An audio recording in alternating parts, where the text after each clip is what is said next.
Go to TAPgiles.com to learn dreams, engage my services, and support the channel.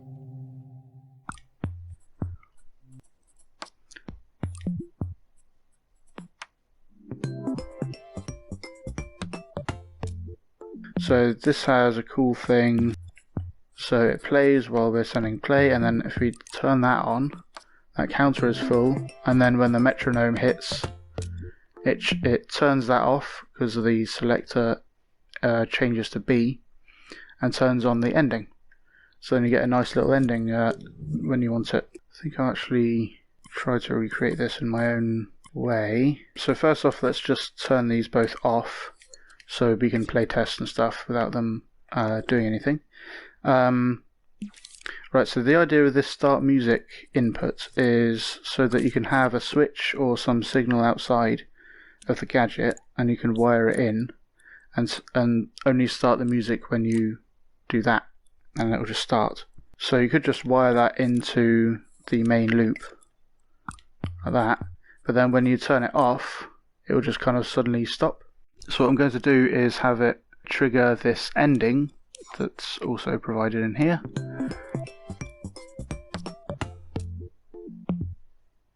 That plays that little ending ditty when you turn off this signal. So we want to know when this goes from on to off. So let's put a signal manipulator.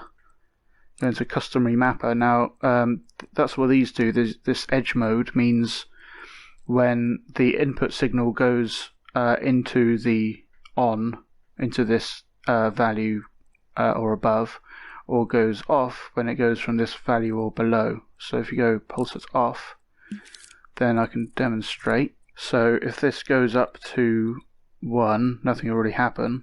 So when it goes back down to the minimum input, it flickers on that output pulse. And pulse it on would be the other way around.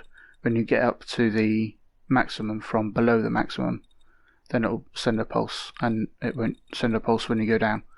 So we want that pulse it off. So let's wire that into here, and then we'll make that kind of turn that off and turn this on. Yeah, let's have a selector. So selector has many channels, and each channel, when it's active, will send a signal, so you can use that to power different pieces of logic. But only one of the ports can actually be active at any point in time.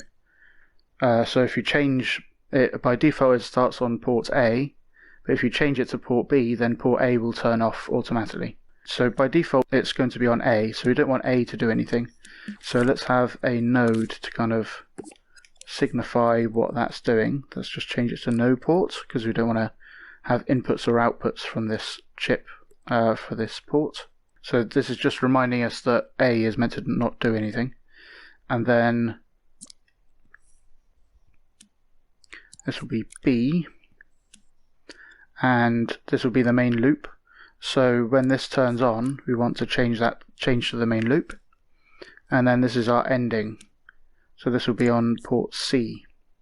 And we want that to happen when this is on and then turns to off, which is what this finds. So if we just test that out, if we turn it on, it will change to B and start playing that. And when we turn it off, it changes to C and plays the outro. But weird things can happen if you're not careful. So if we turn it on, turn it off, and then turn it on again, that suddenly cuts out and this starts playing again. So we want to kind of block these different inputs, these different modes from changing unless we allow them in these different modes. So let's make some ports. So remove those and just wire them into the different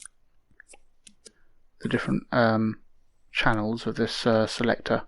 So normally these will all be off, and then in these different states we'll allow different ones to be on and allow it to change to those modes. So for none, we're only allowed to go into playing mode, into this one. So let's add keyframe to turn that one on, and that will be powered when we're by default in this this nothing is playing mode.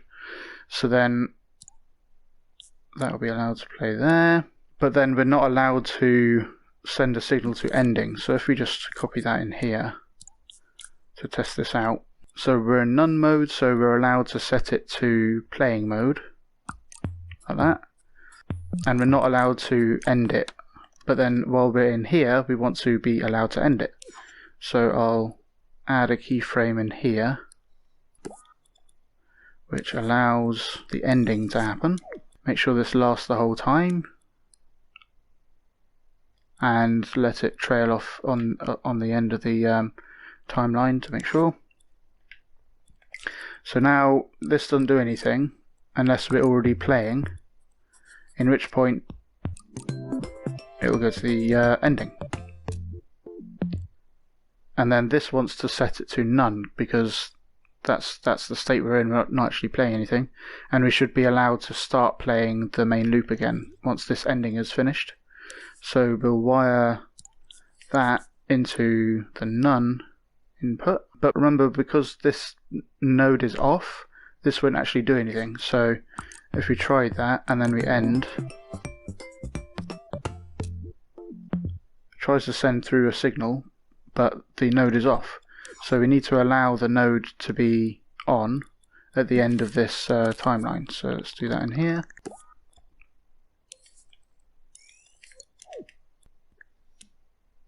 And have that hanging on off the end so that when it sends that signal it's allowed. So let's just test that.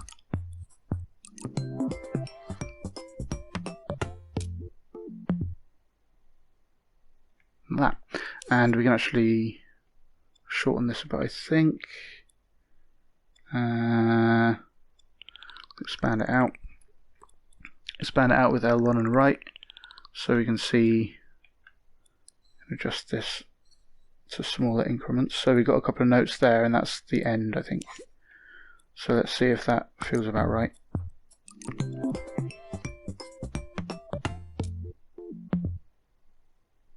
Like that. And then we're allowed to turn that on again. So if we just left that on, send a signal into end the thing,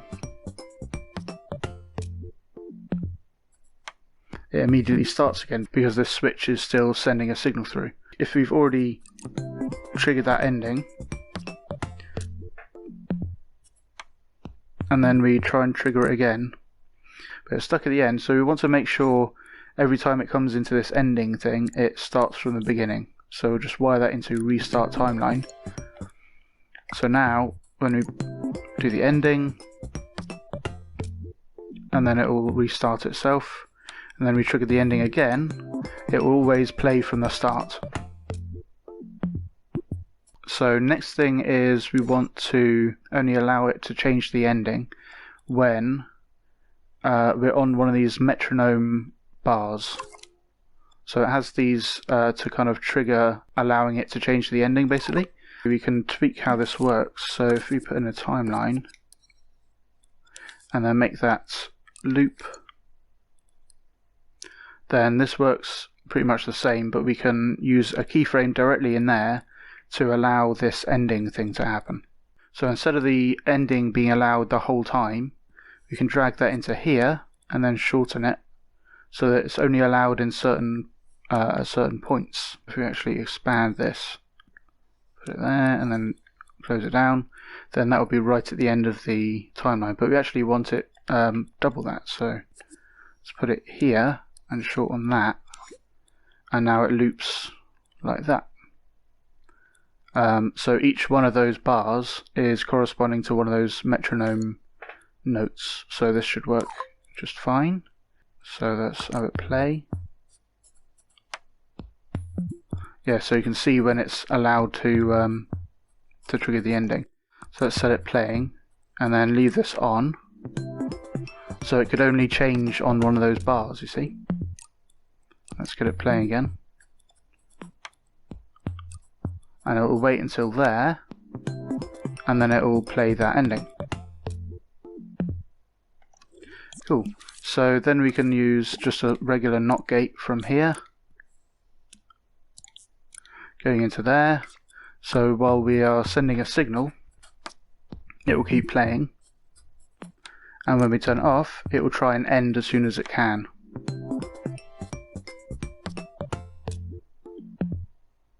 But we're not resetting this one when we go to it, so if we start this, it will just resume, which is fine because then we can have like, it won't start from the beginning building up every time.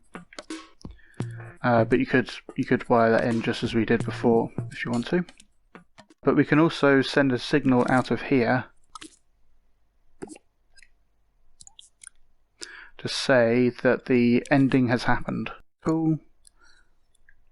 And that will be another like output. So we have the input saying music on, and our output saying end complete. So if we added a doorway, we just close that down.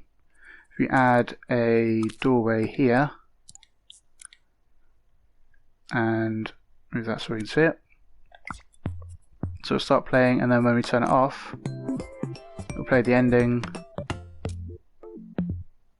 and then it will trigger a doorway. So we could use that to actually end the level.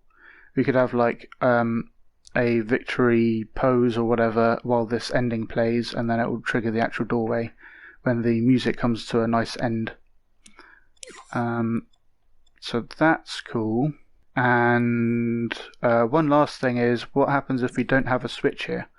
Well, nothing will happen and the music will never start playing. So we want to know if this has nothing wired into it, then we'll just trigger this anyway, so that at least it starts playing.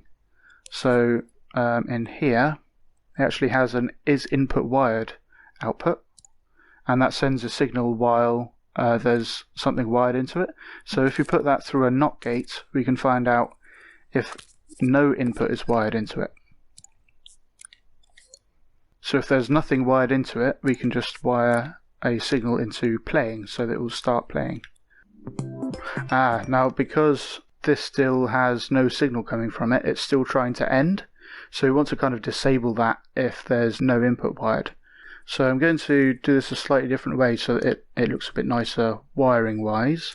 So I'll add a switch to plug into here, and normally it's on and this is off. So this is in the state we want when there's nothing wired into it, and then when there is something wired into it, we want that to be off and that to be on. So now that's recorded into a keyframe, we can just power that keyframe with is input wired. So if there's something wired into it, then turn off autoplay and turn on the ending ability. Otherwise just autoplay it. So it should play and not try to end because nothing's coming through there. Thanks for watching. I hope you learned something interesting. Go to patreon.com/TAPgiles to learn something new every day.